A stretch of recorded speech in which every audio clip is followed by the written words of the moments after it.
Episode 4. Life begins on earth. After being forgiven by Allah, Adam and Hawwa AS were sent to earth. This was not a punishment, but the beginning of a new purpose. Adam and Hawwa AS descended to earth.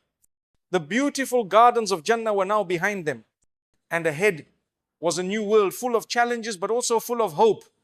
Allah said, "Get down, all of you. And when guidance comes to you from me, whoever follows my guidance, there will be no fear upon them, nor will they grieve." Surah Al-Baqarah 238. This was not the end, it was the beginning. Adam AS became the first prophet, the first teacher, the first guide. He taught his children about Tawheed, the oneness of Allah. He taught them to worship, to be honest, to be grateful. Adam was a prophet and a father. He and Hawwa had many children. Among them were Habeel and Qabeel, Abel and Cain. And as humanity grew, so did both good and evil. But Adam never stopped teaching.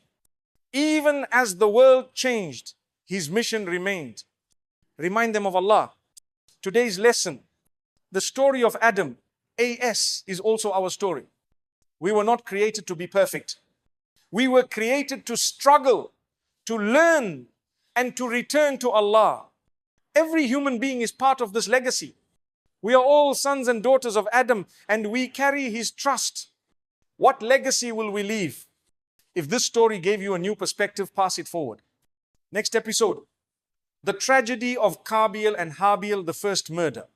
Subscribe to continue the journey through the stories of the prophets.